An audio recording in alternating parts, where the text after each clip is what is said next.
গল্পের নাম অন্তদহন। লিখেছেন DRM সোহাগ। পর্ব সংখ্যা 1। পেজ DRM সোহাগ হানি। প্রায় ৩০ মিনিট যাবৎ সদ্য বিবাহিতা স্ত্রীর উদ্দেশ্যে অনবরত একটি বাণী ছুড়ছে আকাশ নওয়ান। তোমার নাম কি? কিন্তু দুঃখের বিষয়, মেয়েটি একটা টু শব্দটিও করেনি এখন পর্যন্ত।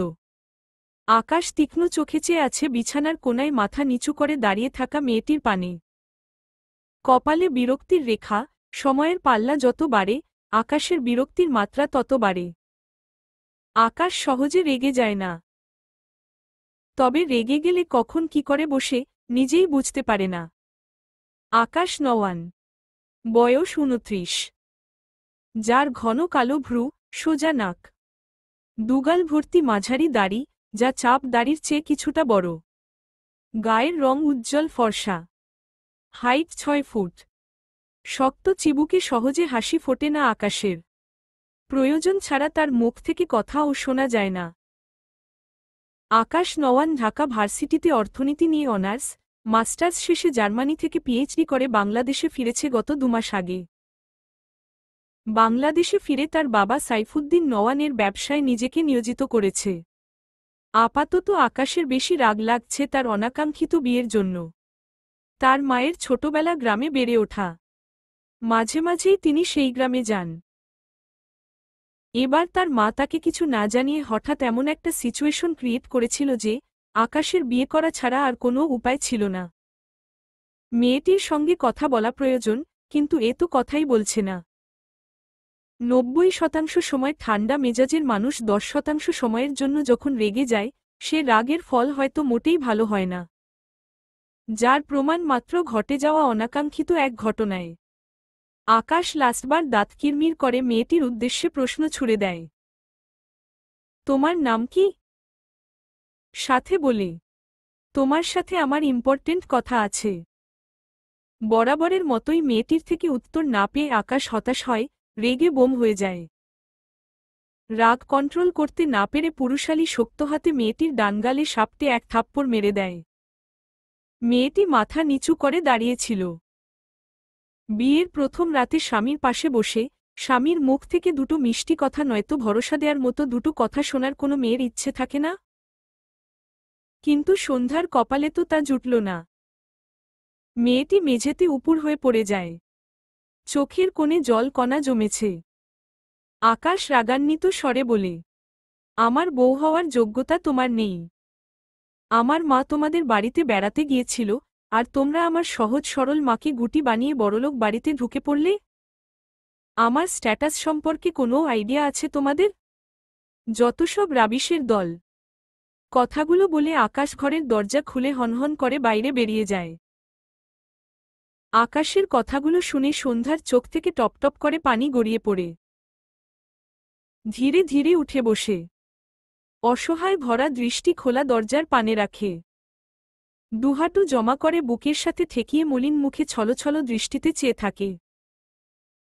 যারা সৎ মায়ের অত্যাচার সহ্য করে, তারা কোনো এক অছিলা এসে বাড়ি থেকে বেরিয়ে অন্য কোথাও সুখের সন্ধান করে, সন্ধ্যা তাদেরই একজন। সে ভেবেছিল সৎ মায়ের ঘর থেকে বেরিয়ে সে মুক্তি পাবে, কিন্তু তার কপাল তো এত ভালো নয়। তার কপালে সুখ আসবে কিভাবে? যাদের কপাল ভালো, তাদের সুখের দেখা ঠিকই মিলে। লোকটি তাকে লোভী বলে গেল কেন? সে বিয়েতে সম্মতি দিলও এনার মাকে কিছু বলেনি সন্ধ্যা। কিভাবে যে বিয়ে হয়েছে সে ঠিক জানেই না। 18 বছরের মেয়ে সন্ধ্যা। উজ্জ্বল শ্যামলা গড়নের মেয়ে সে। দেখতে পরীদের মতো সুন্দরী না হলেও মুখে অজস্র মায়া নিয়ে জন্মেছে সে। সুনিপুণ ছোট্ট নাক, গালের দুপাশে হালকা ডিম্বাকৃতি গড়ন। হাইট 5 ফুট 3 ইঞ্চি। ঘন চোখের পাতা ভেদ করে নোনাজল গড়িয়ে পড়ে। পরনে একটি সাদামাটা লাল শাড়ি। মাথায় টানা আঁচল হেলে কাঁধে পড়ে যায়। সন্ধ্যা দুহাত হাঁটুর উপর উপর নিচ করে রেখে ডানগাল ঠেকিয়ে চোখ বুজে নেয়। বন্ধ চোখের পাতা বেয়ে অনবরত গড়িয়ে পড়া পানিতে গাল ভিজে যায়। বেশ অনেকক্ষণ এভাবেই বসে থাকল। এরপর দুহাতে চোখমুখ মুছে নিয়ে মেঝে থেকে দাঁড়াতে গিয়েও আবারও ঠাস করে মেঝেতে বসে পড়ে। পায়ের ব্যথায় চোখমুখ কুঁচকে নেয়। ডান পা সামনের দিকে কিছুটা বাড়িয়ে দিয়ে দেখল, ডান পায়ের উপরের অংশে বেশ অনেকটা জায়গা জুড়ে ফোস্কা পড়েছে। সন্ধ্যার মনে পড়ল আজ সকালের কথা। মাটির চুলায় রান্না বসিয়েছিল সে। তার সৎ মা এক পাতিল গরম পানি চেয়েছিল। সন্ধ্যা ভাতের মার ফেলে তার মায়ের কাজটি করে দিতে চেয়েছিল। তার ভাবনা অনুযায়ী চুলা থেকে ভাতের পাতিল নামিয়ে মার ফেলছিল, তখনই তার সৎ মা এসে সন্ধ্যার চুলের মুঠি ধরে বলে, তোর সাহস তো কম না? তুই আমার কথা না শুই না এইখানে বইসা থাকিস? আমাকে পাত্তা দেস না? বসে বসে আমার অন্য খাবি, আবার আমার ই কথা না শুনে নবাবজাদি হয়ে বইসা থাকবি? সন্ধ্যার হাত থেকে ভাতের পাতিল উল্টে পড়ে তো পড়ে সব তার ডান পায়ের উপর উল্টে পড়ে। তার সৎ মা ব্যাপারটি লক্ষ্য করে আরো জোরে সন্ধ্যার চুলের মুঠি ধরে। রেগে বলে, এতগুলো ভাত নষ্ট করলি কেন হারামজাদি? কামাই করিস? বসে বসে ভাত খেয়ে হচ্ছিল না? এখন এভাবে ফেলে দিয়েও নষ্ট করছিস? সন্ধ্যা তার দুহাতে তার চুল থেকে মায়ের হাত ছাড়াতে চায়।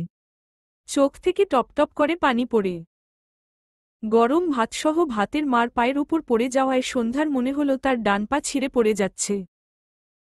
জ্বলুনির মাত্রা তীব্র থেকে তীব্রতর হয়। পা অবশ হয়ে আসে। করুণ চোখে মায়ের দিকে চেয়ে থাকে। ছাড়া না পেয়ে দুহাতে জমা করে অসহায় চোখে চেয়ে বোঝায় তাকে ছেড়ে দিতে। তার যে ভীষণ কষ্ট হচ্ছে, কিন্তু তার সৎ মা একটুও দয়া দেখায়নি, বরং আরও কথা শোনাতে ব্যস্ত হয়েছিল। সন্ধ্যার ছোট ভাইয়ের কান্নার আওয়াজ পেয়ে সন্ধ্যার চুলের গোছা ছেড়ে ভেতরে যায়। সন্ধ্যা দুহাতে তার পা ধরে ফুপিয়ে কাঁদে। ওই পানি খুঁড়িয়ে খুঁড়িয়ে আবারও মাটির চুলায় ভাত বসায়। তার সৎ মাকে পানি গরম করে দেয়, নয়তো আবারও এসে কি নাকি করবে। কথাগুলো ভেবে সন্ধ্যার চোখ থেকে পানি গড়িয়ে পড়ে। পায়ে আর মলম দেয়া হয়নি। মলম? সে তো বিলাসিতা। গরম কিছু পোড়ায় সাথে সাথে পায়ে পানিটুকু দিতে পারেনি। সময় নষ্ট করলে যে তার সৎ মা আবারও তার দিকে তেড়ে আসবে। সব কাজ শেষ করে পুকুর পাড়ে গিয়ে বেশ অনেকক্ষণ পানিতে পা ডুবিয়ে বসেছিল। কিন্তু শুধু পানিতে কি আর কমে? বর্ষর ফোস্কা পড়েছে পায়ের উপর।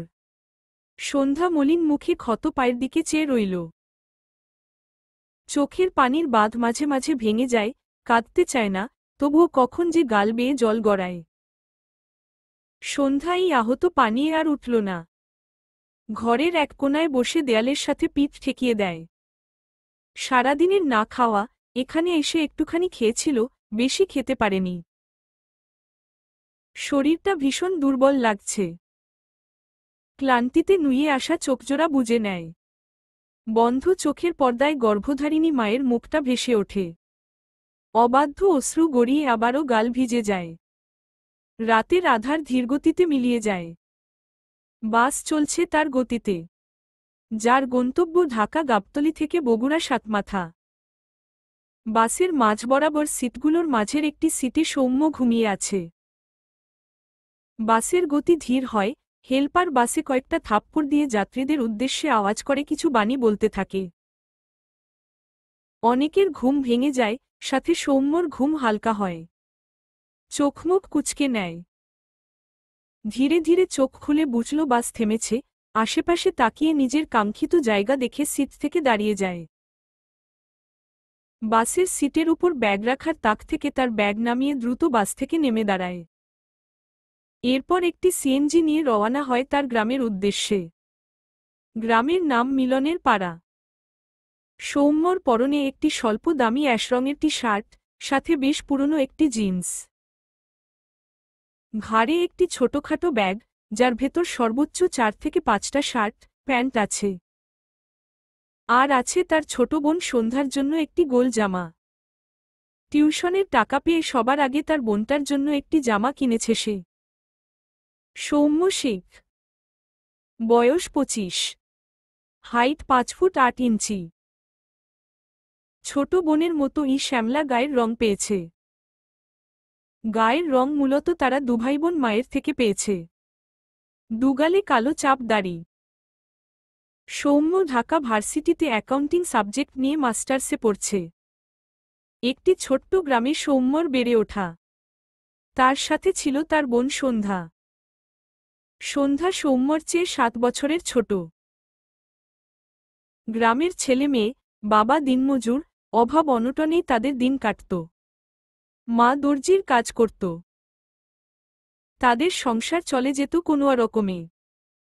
যখন সৌম্যর বয়স 17 বছর, সন্ধ্যার বয়স 10 বছর, তখন হঠাৎই একদিন তার বাবা তাদের বাড়িতে একজন মহিলাকে আনেন, সাথে 9 বছরের একটি মেয়ে ছিল। মহিলাটি ছিল তার বাবার দ্বিতীয় স্ত্রী। তার মাকে বিয়ের পরপরই তার বাবা আরেকটি বিয়ে করেছিল, কিন্তু কাউকে জানায়নি। সৌম্যর মা স্বামীর এই রূপ মেনে নিতে পারেননি। 1 সপ্তাহের মাথায় ভদ্রমহিলা ঘুমের মাঝেই মারা যায়। আজ থেকে 8 বছর আগে তার মা এই দুনিয়ার মায়া ত্যাগ করে চলে গিয়েছে। মা বেঁচে থাকতে সংসারে টাকার অভাবে তারা না খেতে পারলে দুভাইবোন মায়ের কোলে মাথা রাখত আর মা তাদের মাথায় হাত বুলিয়ে দিত, ভালোবাসা দিয়ে ভরিয়ে দিত। কিন্তু মা মারা যাবার পর দুভাইবোন এই কঠিন দুনিয়াকে চিনেছে। সুখ কি জিনিস এইটাই হয়তো ভুলে গিয়েছে দুই ভাইবোন। তবে তারা দুজন যখন পাশাপাশি বসে, তখন একটুখানি সুখ এসে তাদের কাছে ধরা দেয়। কথাগুলো ভেবে সৌম্য দীর্ঘশ্বাস ফেলে। তার বাবা 9 বছরের যে মেয়েকে সাথে করে এনেছিল তার বয়স এখন 17 বছর, যার নাম সকাল। বছর 4 আগে তার একটি সৎ ভাই হয়েছে যার নাম সায়ন। সৌম্য সকালের জন্য ও একটি জামা কিনেছে, সায়নের জন্য একটি গেঞ্জি। তবে সন্ধ্যার জন্য ভেতর থেকে আলাদা যত্ন চলে আসে। কিছু সৎ ভাইবোনেরা আপনদের মতো হয়, তবে সকাল এমন নয়। সে পরদের চেয়ে বাজে বিহেভ করে। তবুও সৌম্য তার সৎ ভাই বোনকে ভালোবাসে, মুখ ফিরিয়ে নেয় না। প্রায় 1.5 ঘন্টা সময়ের মাঝেই সৌম্য তার গ্রামে পৌঁছে যায়। ধরণীতে রাতের আধার পেরিয়ে ভোরের আলো ফুটতে শুরু করেছে। সৌম্য সিএনজি থেকে নেমে বাড়ির পথ ধরে। যাওয়ার পথে এক মসজিদে গিয়ে ফজর নামাজ পড়ে নেয়। বাড়িতে পৌঁছালে দেখল উঠানে তার সৎ মা বসে কাঁথা সেলাই করছে। সৌম্য এগিয়ে গিয়ে বলে, মা কেমন আছো? তার সৎ মা বিরক্তি কণ্ঠে বলে ওঠে, আমি তোর মা কবে হইলাম? সৌম্যর মুখ মলিন হয়। ভেতর থেকে তার বাবা বেরিয়ে আসলো। সৌম্য সালাম দেয়, আব্বা আসসালামু আলাইকুম। সৌম্যর বাবা সালামের উত্তর দেয়। সৌম্য কেমন আছে জিজ্ঞেস করলে সে ছোট করে বলে, ভালোই। সৌম্যর ভীষণ খারাপ লাগে। মা মারা গেলে বাবারা যে পর হয়ে যায়, এই অভিজ্ঞতা তার আর সন্ধ্যার হয়েছে। সৌম্য আর কিছু বলল না। বাড়ির ভেতরে গিয়ে সরাসরি তার বোন সন্ধ্যার ঘরে যায়। টিনের ঘর, ঘরটির অবস্থা একদম ভালো নয়। টিনের কত জায়গায় যে ফুটো আল্লাহই জানে। এখানেই তার বোনকে থাকতে দেয়া হয়। সৌম্য দীর্ঘশ্বাস ফেলে। তার একটু টাকা হলেই তার বোনকে নিয়ে এখান থেকে চলে যাবে। ঘরে সন্ধ্যাকে না দেখে কয়েকবার ডাকল। ভাবল হয়তো ঘুম থেকে উঠে এদিক ওদিক গিয়েছে। সে তার বোনের ঘরেই ফ্রেশ হয়ে নিল। সন্ধ্যাটা কোথায়? ও থাকলে তাকে এটা ওটা এগিয়ে দেয়। সৌম্য বেশ অনেকক্ষণ বসে রইল সন্ধ্যার জন্য। এর মাঝে সকাল আর সায়নের জন্য আনা জামা, গেঞ্জি দিয়ে এসেছে। সন্ধ্যাকে এখনো আসতে না দেখে সৌম্য ঘর থেকে বেরিয়ে আসে। তার বাবাকে বলে, আব্বা আমার বনু কোথায়? সৌম্যর বাবার সাথে সাথে বলে, নাই।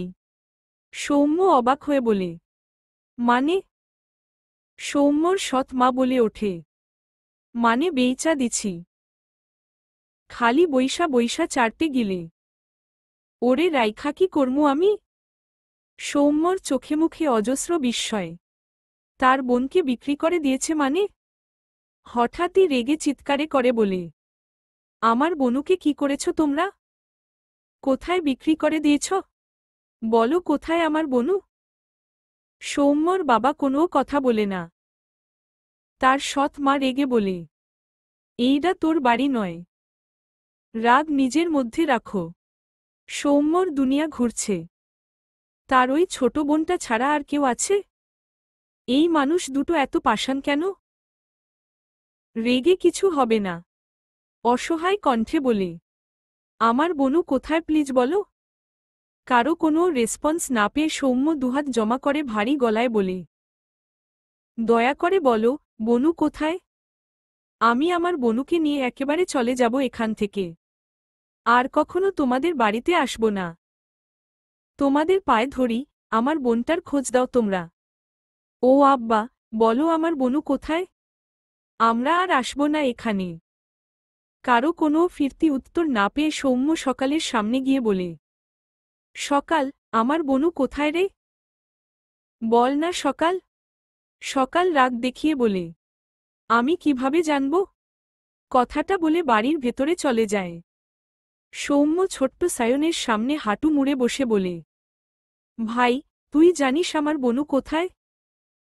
ছোট্ট সায়ন আদো আদো স্বরে বলে, ওই গেছে।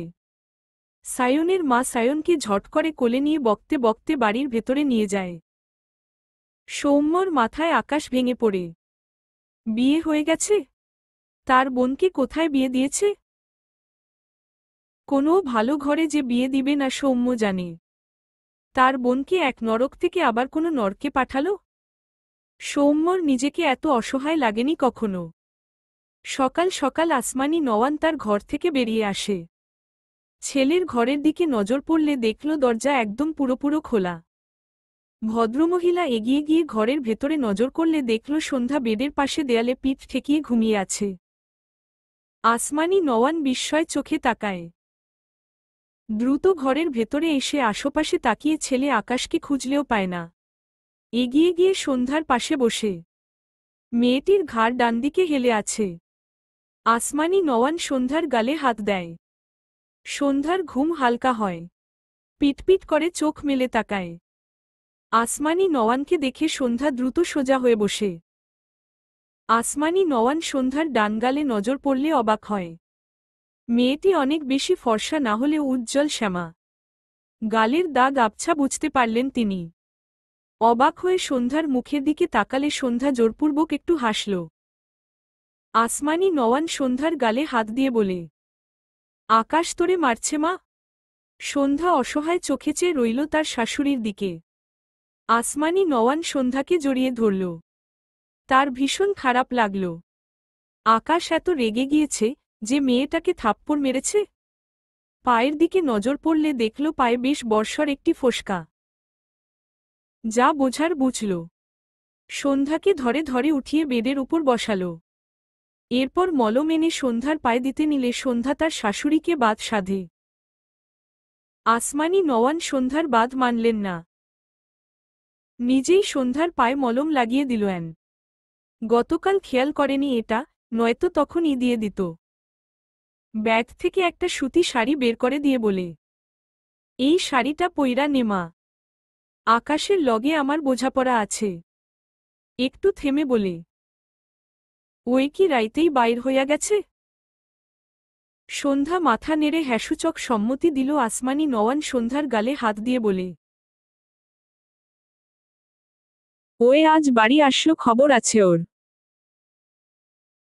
তুই জামা শাড়ি পাল্টায় নে। সন্ধ্যা মাথা নেড়ে বেড থেকে নেমে ধীরে ধীরে ওয়াশরুমের দিকে এগিয়ে যায়। আসমানি নওয়ান দীর্ঘশ্বাস ফেলে। সৌম্য সন্ধ্যার খোঁজে সেইসকাল সকাল বাড়ি থেকে বেরিয়ে এসেছিল। গ্রামের কতজনকে কে জিজ্ঞেস করেছে, কেউ সন্ধ্যার কথা বলতে পারে না। কয়েকজন শুধু বলেছে তাদের বাড়ির সামনে একটি বড় কার গাড়ি আসতে যেতে দেখেছিল। দিন গড়িয়ে বিকেল নেমেছে, সৌম্যর শরীরে শক্তি নেই যেন। গতরাত থেকে খাওয়া দাওয়া নেই। আজ সারাদিন রোদে রোদে ঘুরে শরীরের অবস্থা নাজেহাল। আর মনের অবস্থা? সে তো বেহাল। একটি মাঠের কোণে পা ছড়িয়ে বসল সৌম্য। ডান হাতে কপালের ঘাম মুছে ছিটকে ফেলল। আর কোথায় খুঁজবে তার বোনকে? এই পাষাণ মানুষ দুটো তার বোনের খোঁজ দিবে না সৌম্য বেশ জানে। তার বাচ্চাদের মতো কাঁদতে ইচ্ছে করছে। আকাশের দিকে তাকিয়ে বুঝল তার চোখজোড়া ঝাপসা। বাড়ি আসলো সন্ধ্যা যেখানেই থাকুক, দৌড়ে এসে ভাইকে জড়িয়ে ধরত। সৌম্য সন্ধ্যার গাল টেনে দিত। সন্ধ্যা খাবার এনে সৌম্যর সামনে দিয়ে ভাইয়ের সামনে বসে থাকত। খাওয়া শেষ না হওয়া পর্যন্ত সন্ধ্যা উঠত না ভাইয়ের পাশ থেকে।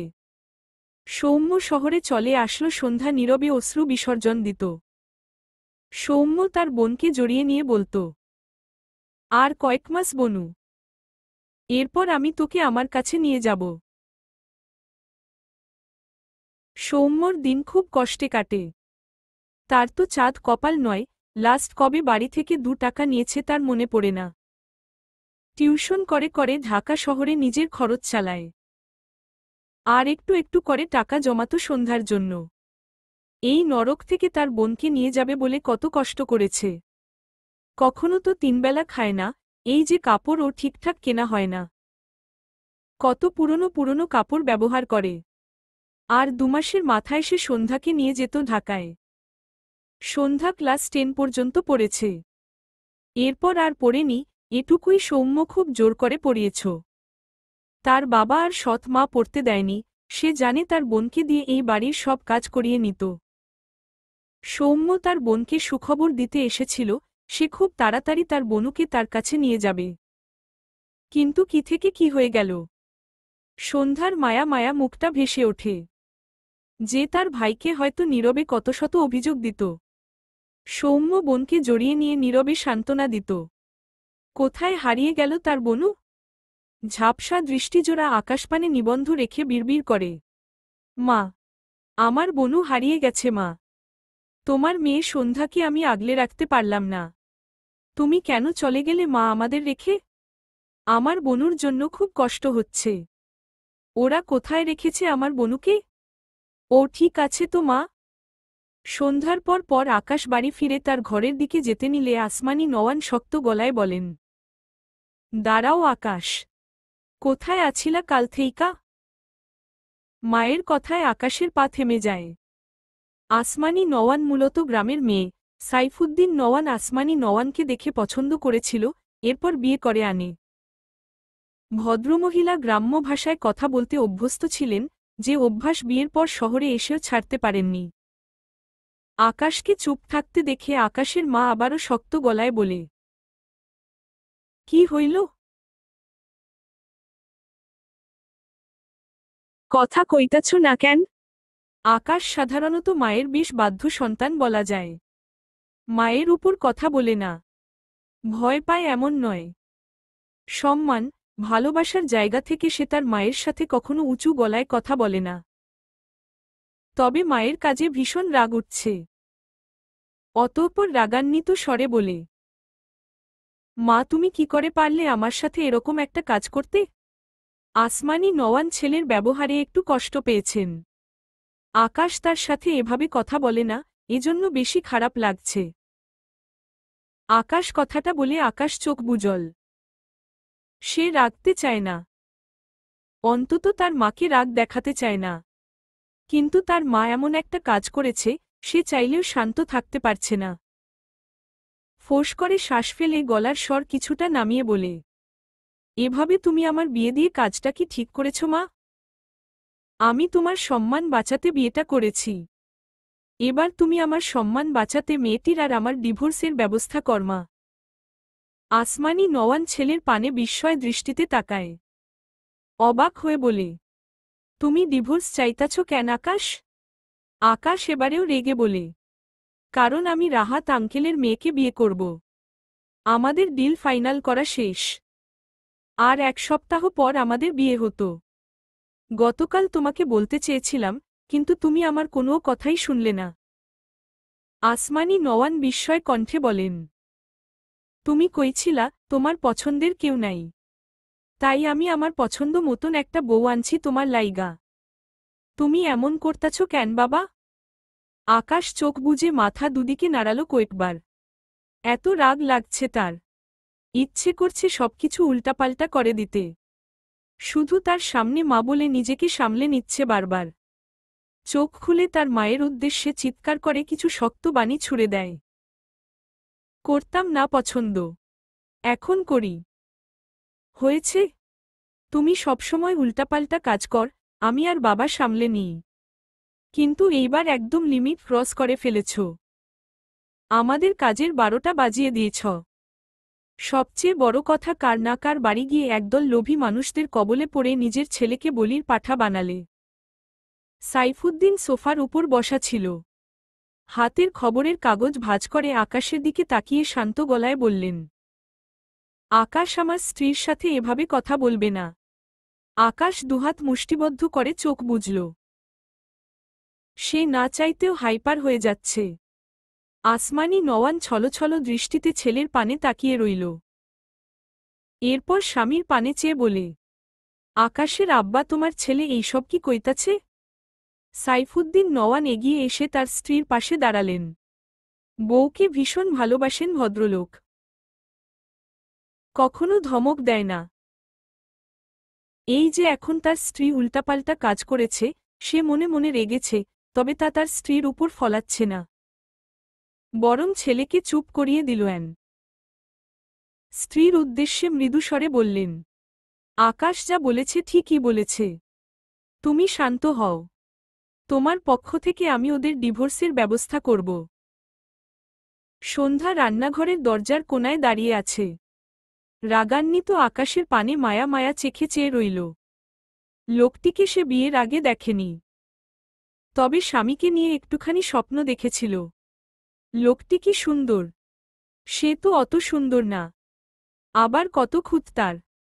এমন মেয়ের কপালে দুঃখই মানায়। চোখের পাতা ভেদ করে নোনা জল গড়িয়ে পড়ে। গতকাল বিয়ের পর এক মুহূর্তের জন্য সন্ধ্যা ভেবেছিল সে ওই সৎ মায়ের নরক থেকে বেরিয়ে একটু সুখের দেখা পাবে। কিন্তু তার কপাল এত ভালো নয়, এটা তো সন্ধ্যার আগেই বোঝা উচিত ছিল। মায়ের কথা মনে পড়ল। কতদিন হলো মাকে দেখে না। মায়ের আদর কতদিন হলো পায় না। ভাইয়ের কথা মনে পড়ল। সৌম্য ভাইয়া যে তাকে তার কাছে নিয়ে যেতে চেয়েছিল, তাকে নিয়ে যাবে না? এখানে কি আসবে না? সৌম্য ভাইয়া তো জানে না তার বিয়ের কথা। এখানে কি আসবে তার ভাইয়া? সন্ধ্যার চোখ থেকে টপটপ করে পানি গড়িয়ে পড়ে। খুব করে ভাইকে ডাকছে। আপন বলতে তার একটা ভালোবাসার ভাই ছাড়া আর কেউ নেই তার। আসমানি নওয়ান তার স্বামীর কথায় দ্বিগুণ অবাক হলেন। কি করবেন, কি বলবেন বুঝে পায় না। আকাশের দিকে তাকিয়ে রেগে বলে, তুমি ওরে মারছিলা কেন? আকাশ বিরক্ত হয়। সে ভেবেছিল যা হওয়ার হয়েছে। মেয়েটির সাথে ঠান্ডা মাথায় কথা বলে সব মিটমাট করবে। কিন্তু সে ওই মেয়ের মুখ থেকে একটা শব্দ বের করাতে পারেনি। তার মায়ের উদ্দেশ্যে দাঁতে দাঁত চেপে বলে, এরকম বেয়াদব মেয়ে কোথা থেকে তুলে এনেছ?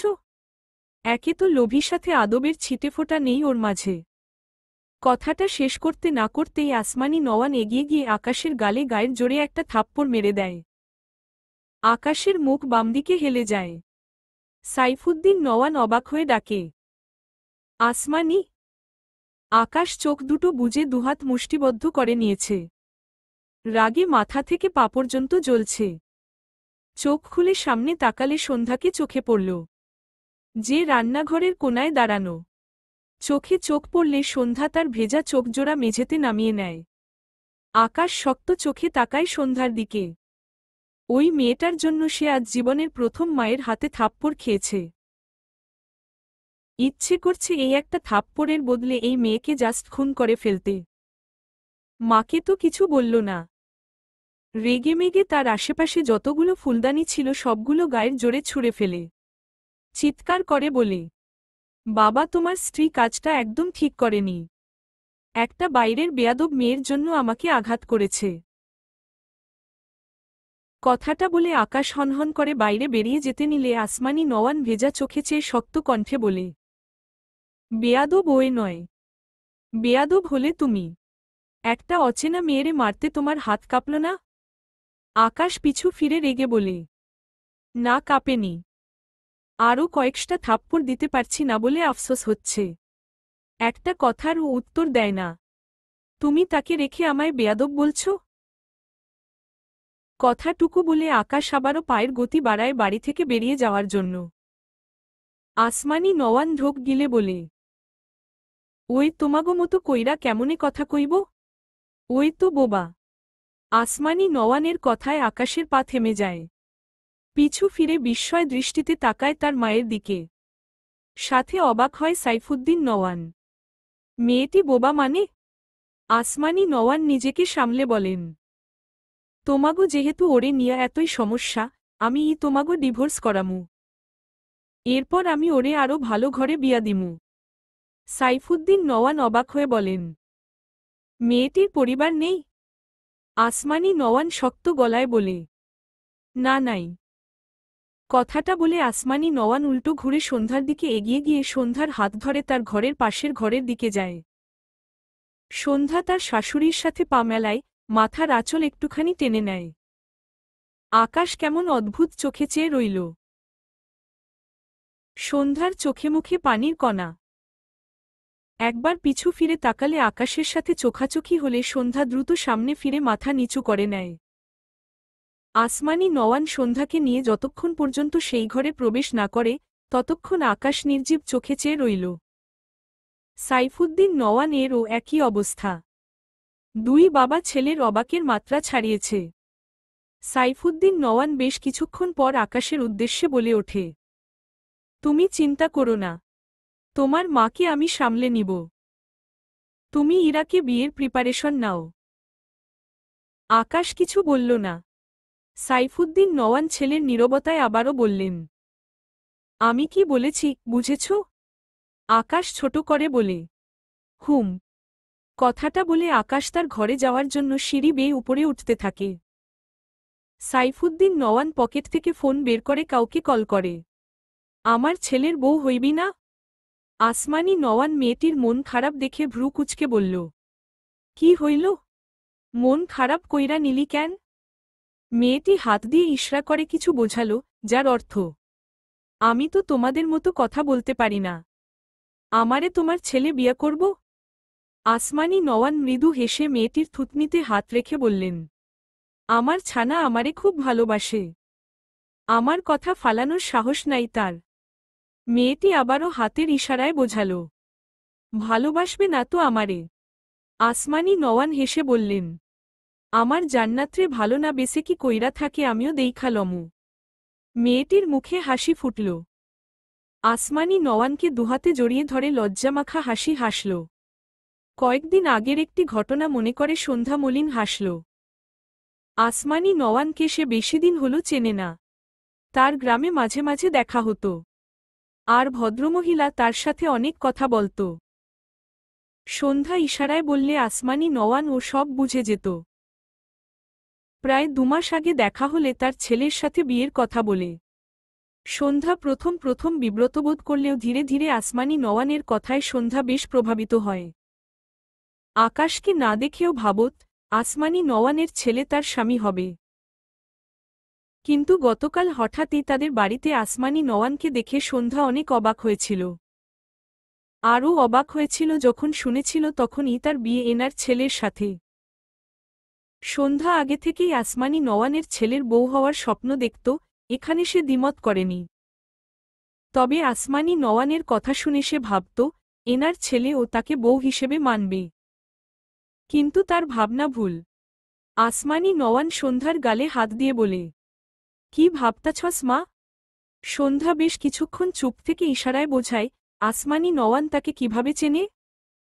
আসমানি নওয়ান বেশ কিছুক্ষণ চুপ থাকল। এরপর মৃদু স্বরে বলে, তোর মা আর আমি একলগে পড়তাম। বিয়ের পর আর তেমনভাবে যোগাযোগ আছিল না। এরপর হঠাৎই একদিন খবর পাই তোর মা মারা গেছে। তুই তখন ছোট আছিলি।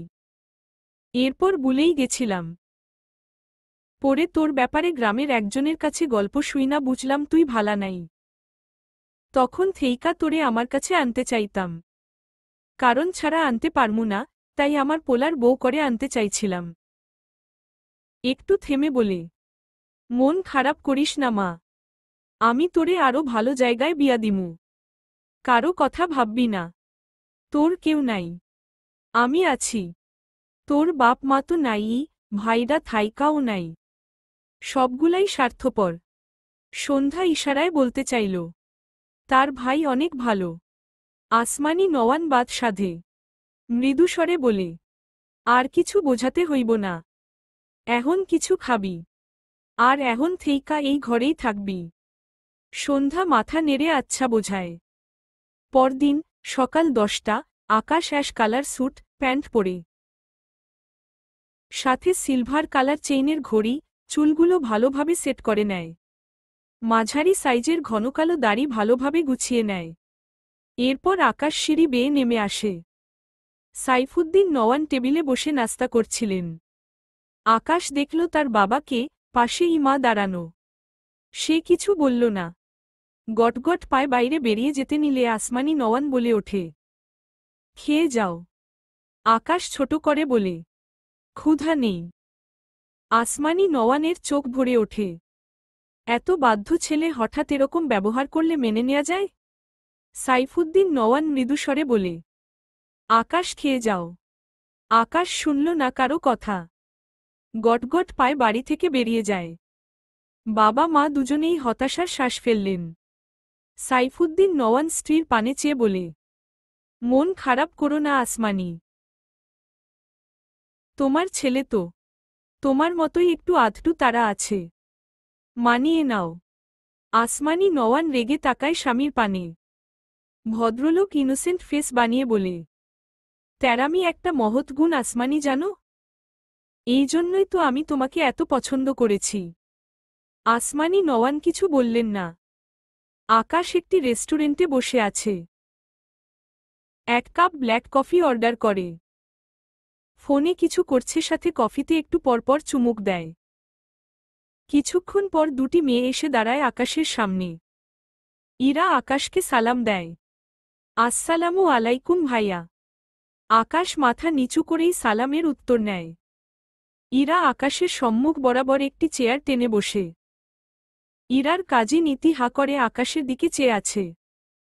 যদিও আকাশের মাথা অনেকটা নিচু, তবুও যেটুকু দেখা যাচ্ছে, এতেই মেয়েটা অবাক হয়ে চেয়ে আছে। ইরা ইতির কাণ্ডে বিরক্ত হল। টেনে তার পাশের চেয়ারে বসিয়ে দেয় ইতিকে। চোখ গরম করে তাকায়। ইতি আকাশের দিকে দৃষ্টি নিবন্ধ রেখে ইরার কানের কাছে মুখ নিয়ে ফিসফিসিয়ে বলে, পাখি, তোর পা ধোয়া পাবি খাবো। তুই এই বিয়ে ভাঙার সাথে সাথে আমার সাথে সেট করিয়ে দেবন। ইরার মেজাজ খারাপ হয়। সামনে আকাশ বসা, এই জন্য কিছু বলতেও পারছে না। নয়তো এর চুল ছিঁড়ে এসব কাজকর্ম ছেড়ে দিত। আকাশ গম্ভীর গলায় বলে, আমার কাজ আছে, যা বলার ফাস্ট বলো। ইরা ঢোক গিলল। সে অনেক কষ্টে তার বাবার ফোন থেকে আকাশের নাম্বার সংগ্রহ করেছিল কাল রাতে। অনেক রিকোয়েস্ট করে আকাশকে দেখা করতে বলায় আকাশ এই লোকেশন পাঠিয়ে দিয়েছিল। ইরা ভয়ে ভয়ে বলে, ভাইয়া আমি আপনাকে বিয়ে করতে চাই না। আকাশের দৃষ্টি ফোনে নিবন্ধ। কফির কাপে চুমুক দিয়ে মৃদুস্বরে বলে, ওকে। ইরা অবাক হয়ে তাকায়। আকাশ এত তাড়াতাড়ি রাজি হয়ে গেল? পাশ থেকে ইতি আওয়াজ করে বলে ওঠে, আরে কেয়া বাথে।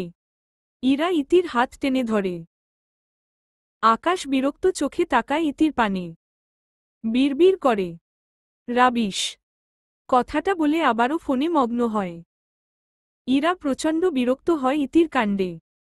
নিজেকে সামলে আকাশের উদ্দেশ্যে বলে, ভাইয়া আমাদের বিয়েটা কি তাহলে হচ্ছে না? আকাশ কিছু বলে না। ইরা আকাশের উপর ও খানিক বিরক্ত হয়। ঠিক করে কথাও বলে না। কি অদ্ভুত। আবার ভাবল, অপরিচিত এক ছেলে যেটুকু বলছে এটাই অনেক। সৌম্য তার বন্ধু হয়েও তার সাথে ঠিক করে কথা বলে না।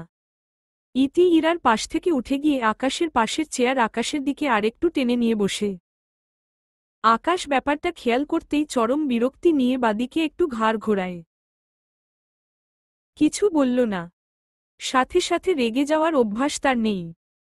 প্রথমে ঠান্ডা থাকে, এরপর তার অপছন্দের কাজ বারবার রিপিট হলে তখন আকাশের রাগ আর নিয়ন্ত্রণে থাকে না। আকাশ তার সিট থেকে উঠে তার ডান পাশের চেয়ারে বসে পড়ে। এরপর আবারও ফোনে মগ্ন হয়। ইতির মন খারাপ হয়। ইরার দিকে তাকালে দেখল ইরা কি যেন ধ্যান করছে। ইতি আকাশকে কফি খেতে দেখে মৃদুস্বরে বলে, বলছি আমাদের জন্য 1 কাপ কফি অর্ডার করুন। আকাশ কিছু বলল না, কপালে বিরক্তির ভাঁজ। ইতি আবারও আকাশের পাশের সিটে বসে। তার ভাবটা এমন যেন সে আজকেই আকাশকে পটিয়ে আকাশের কোলে উঠে বসে থাকবে। আকাশ ঘাড় ফিরিয়ে শক্ত চোখে তাকায়।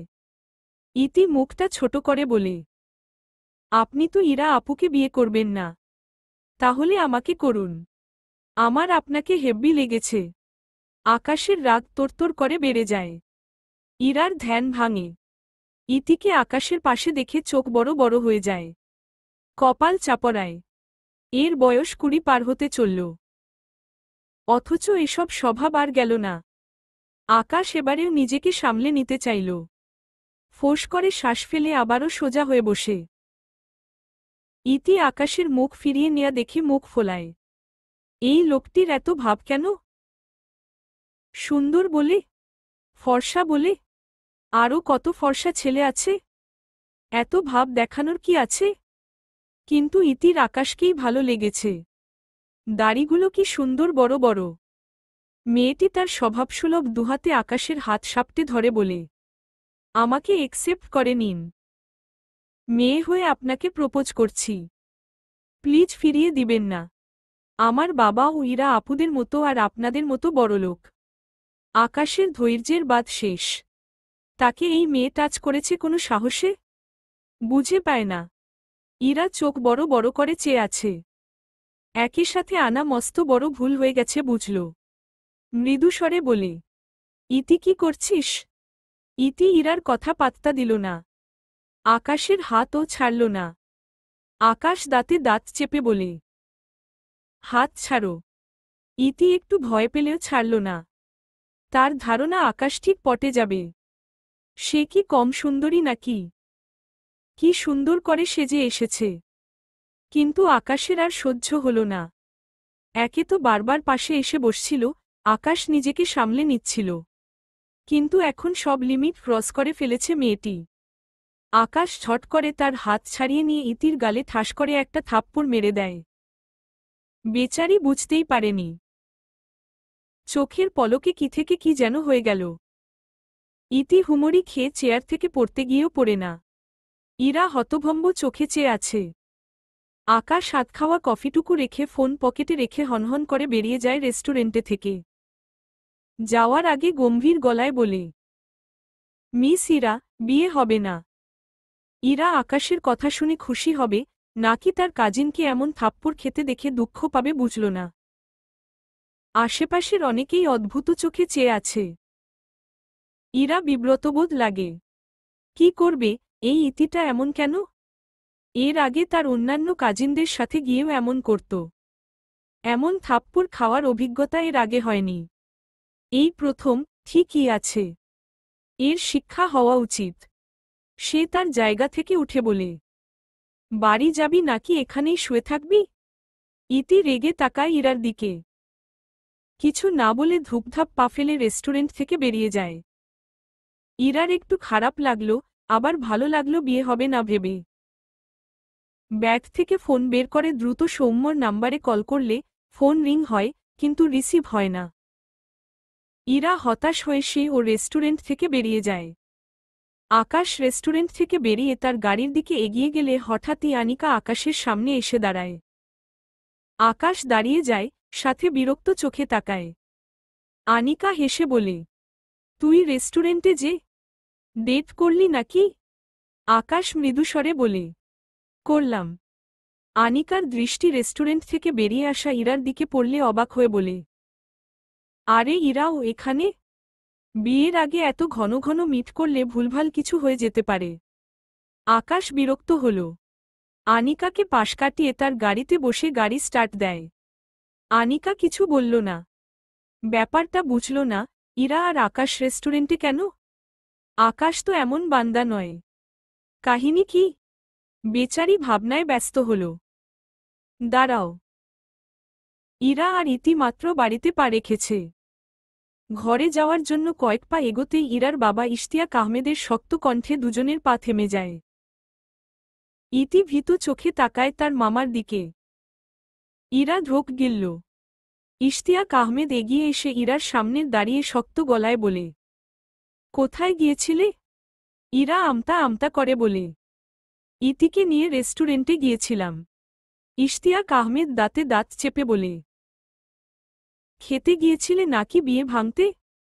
ইরা নিজেকে শক্ত করল। অতঃপর দৃঢ় কণ্ঠে বলে, আমি এখন বিয়ে করতে চাই না বাবা। কথাটা বলতে না বলতেই ইশতিয়াক আহমেদ ইরার গালে কষিয়ে এক থাপ্পড় মেরে দেয়। ইরা পড়ে যেতে নিলে ইতি দ্রুত আগলে নেয়। রেস্টুরেন্টে এক অপরিচিত ছেলের হাতে থাপ্পড় খেয়ে বেচারি গালের ব্যথা আর অপমানটুকুই এখনও ভুলতে পারেনি। এর মধ্যে আবার মামার হাতে তার মামাতো বোনের থাপ্পড়। ইরার মা এগিয়ে এসে বলে, ইরার বাবা কি করছো? ইশতিয়াক আহমেদ চিৎকার করে বলে, ওর পা এত লম্বা হয়েছে কেন? ও কোনো সাহসে বিয়ে ক্যান্সেল করতে বলেছে আকাশকে? ইরার চোখের কোণে পানি, তবে নিজেকে শক্ত রাখল। তার বাবার দিকে ভেজা চোখে চেয়ে বলে, আমি করব না বিয়ে। আমায় কেন জোর করছ? দয়া করে এসব বন্ধ কর। ইশতিয়াক আহমেদ রেগে আরেকটি থাপ্পড় মারতে নিলে ইরার মা মেয়েকে আগলে নিয়ে বলে, এত বড় মেয়ের গায়ে হাত তুলছ কেন? ইশতিয়াক আহমেদ রেগে বলে, ও বড় হয়েছে, এটা ওকে বোঝাও। 25 বছর পেরোতে চলল, অথচ তোমার মেয়ে বিয়ে ভেঙে ঘরে বসে থাকছে। এসব আমি মানব না। আকাশের সাথেই ওর বিয়ে হবে। ইরা ভাঙা গলায় বলে, আমি কোনো আকাশ পাতালকে বিয়ে করব না। তোমার ব্যবসায় উন্নতির জন্য আমায় কেন বলির পাঠা বানাচ্ছ? ইশতিয়াক আহমেদ দাঁতে দাঁত চেপে বলে, আমি কোনো গাঁজাখোরকে ধরে আনিনি। আকাশ যথেষ্ট ভদ্র ছেলে। বিয়ের প্রিপারেশন নাও। কথাটা বলে বাড়ি থেকে বেরিয়ে যায়। ইরার চোখ থেকে পানি গড়িয়ে পড়ে। তার মাকে জড়িয়ে বিড়বিড় করে, মা আমি বিয়ে করতে পারবো না, প্লিজ। বাবাকে বোঝাও মা। ভদ্রমহিলা হতাশ চোখে চেয়ে রইল। তিনি মাঝ নদীর মাঝি।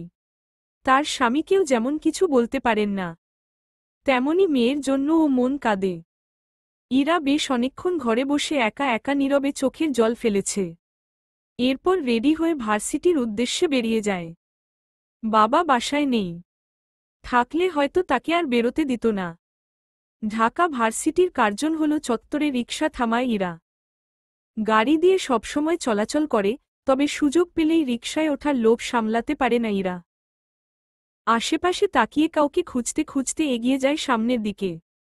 মাঠের এক কোনায় সৌম্যকে দেখে ইরা এক প্রকার দৌড়ে যায় সৌম্যর দিকে। সৌম্যর পাশে গিয়ে ইরা বসে। কিন্তু সৌম্য ইরার দিকে তাকালো না। ইরা মন খারাপ করে বলে, সৌম্য তুই আমার কল রিসিভ করছিলি না কেন রে? আমি ভাবলাম তুই টিউশনে। সৌম্য কিছু বলল না, যেন শুনতেই পাইনি। ইরা সৌম্যকে টাচ করতে গিয়ে হাত গুটিয়ে নিল। সৌম্য এসব পছন্দ করে না। আগের চেয়ে আরেকটু জোরে বলল, সৌম্য তোর কি কিছু হয়েছে? সৌম্য হঠাৎই ঝাঁকি দিয়ে ওঠে। ইরা অবাক হয়ে বলে, সৌম্য আমি। সৌম্য ইরাকে একবার দেখে চোখ সরিয়ে নিতে গিয়েও আরেকবার তাকাল। আবার 1 সেকেন্ডের মাঝেই চোখ সরিয়ে নিল। দীর্ঘশ্বাস ফেলে। ফর্সা গালে 5 আঙুলের দাগ স্পষ্ট। সৌম্য মাথা নিচু করে গম্ভীর স্বরে বলে, কে মেরেছে তোকে? ইরা ছোট করে বলে, বাবা। সৌম্য তাকাল না ইরার দিকে। সে জানে ইরা কেন তার বাবার হাতে মার খেয়েছে। এটা নতুন নয়। সৌম্য আজ সকালে গ্রাম থেকে শহরে এসেছে। ভালো লাগছে না কিছু। বোনটার জন্য মন খারাপ। কোথায় আছে কে জানে? কেমনই বা আছে? ইরা আবারও বলে, সৌম্য তোর কি হয়েছে? তুই কি কিছু নিয়ে চিন্তিত? সৌম্য ইরার দিকে একবার তাকাল। এরপর বসা থেকে দাঁড়িয়ে যায়। ইরার চোখের কোণে পানি। সৌম্য জানে এই জমানো পানির পিছনের কারণ। মেয়েটি যথাসাধ্য নিজেকে সামলাতে চায়, কিন্তু পারে না হয়তো। উল্টো দিকে এগিয়ে যেতে নিলে ইরা দ্রুত সৌম্যর হাত ধরে বলে, তোর কি হয়েছে সৌম্য? আমাকে বললে কি হয়? সৌম্য দ্রুত পিছু ফিরে অবাক হয়ে তাকায়। ঢোক গিলে নিজেকে সামলায়। এরপর শক্ত গলায় বলে, হাত ছাড় ইরা। ইরা সাথে সাথে সৌম্যর হাত ছেড়ে দেয়। মাথা নিচু করে বলে, সরি। সৌম্য উল্টো ঘুরে এগিয়ে যেতে যেতে বলে, আমার জন্য ভাবনার ইতি টেনে নেইরা। তোর বিয়ের বয়স পেরিয়ে যাচ্ছে। ইরা ছলছল দৃষ্টিতে সৌম্যর গমন পথে চেয়ে রইল। বিড়বিড়িয়ে বলে, তোর জন্য ভাবনার সূচনার পথটা জানতাম, কিন্তু ভাবনার ইতি ঘটানোর পথ তো জানি না সৌম্য। আকাশ অফিস শেষে বাড়ি ফেরার পথে আনিকার সাথে আবারও দেখা হয়। আনিকা আকাশের গাড়িতে উঠে আকাশের বাড়ি আসে। অনেকদিন হল সে আকাশের মায়ের সাথে দেখা হয় না, সেজন্যই মূলত এসেছে। এখন আকাশদের বাড়ির দরজার সামনে আকাশের পাশে দাঁড়িয়ে আছে আনিকা। আনিকা নিজেই বেশ কয়েকবার বেল চাপল। আকাশ চুপচাপ পাশে দাঁড়িয়ে আছে। কিছুক্ষণের মাঝেই ওপাশ থেকে দরজা খুলে দেয় সন্ধ্যা। সন্ধ্যাকে দেখে আনিকা ভ্রু তাকায়। মেয়েটাকে ঠিক চিনল না। সন্ধ্যা একবার আনিকার দিকে তাকায়, আরেকবার আকাশের দিকে। আকাশ গম্ভীর চোখে চেয়ে আছে সন্ধ্যার পানে। সন্ধ্যা ডানদিকে সরে দাঁড়িয়ে দুজনকে সাইড দিয়ে মাথা নিচু করে দাঁড়ায়। সন্ধ্যার খুব মন খারাপ হল। লোকটি যাকে বিয়ে করতে চেয়েছিল, সেই মেয়েটি কি এটা? অবশ্য হতেই পারে। আকাশের পাশে দাঁড়ানো মেয়েটি কি সুন্দর! গায়ের রংটা ও কত ফর্সা! সন্ধ্যার ভাবনার মাঝে আনিকা আর আকাশ ভেতরে চলে যায়। আনিকা আসমানি নওয়ানকে দেখে এগিয়ে এসে বলে, আন্টি কেমন আছো? আসমানি নওয়ান আনিকার গালে হাত দিয়ে হেসে বলে, ভালা মা। তুমি ভালা আছো? আনিকা হেসে তার কথা জানায়। আকাশের মায়ের সাথে কথা বলতে তার বেশ ভালো লাগে। কেমন অন্যরকম করে কথা বলে। সন্ধ্যা ডাইনিং টেবিলের পাশে মেঝেতে বসে আছে। তার কোলের উপর প্লেটে পান্তার সাথে পেঁয়াজ, মরিচ দিয়ে খাচ্ছিল। অনেক গরম পড়েছে। মেয়েটি নিজেই আসমানি নওয়ানের কাছে চেয়ে নিয়েছে এই খাবার। আগে শীতকালে কষ্ট পেয়ে কত খেয়েছে, তবে এখন গরমের কারণে শান্তি করে খাচ্ছে। সন্ধ্যার খাওয়ার মাঝে হঠাৎই সামনে চোখ পড়লে দেখল তার সামনে দুটো পা। সন্ধ্যা দ্রুত মাথা উঁচু করে তাকায়। আকাশ দুহাত প্যান্টের পকেটে গুজে রেখে গম্ভীর মুখে চেয়ে আছে সন্ধ্যার পানে। সন্ধ্যা ঢোক গিলল। সে তো আড়ালে বসে খাচ্ছিল। লোকটি টের পেয়ে গেল কিভাবে? সন্ধ্যা কি করবে বুঝতে পারে না। মাথা নিচু করে মুখের খাবারটুকু গিলে নেয়। বেশ কিছুক্ষণ পর ও যখন দেখল তার সামনে থেকে পা দুটো সরছে না, সন্ধ্যা ঢোক গিলল। আবার তাকে মারবে নাকি? সন্ধ্যার ভাবনার মাঝে আকাশ ভরাট কণ্ঠে বলে, এটা খাওয়ার জায়গা নয়, চলবে ইনশাআল্লাহ।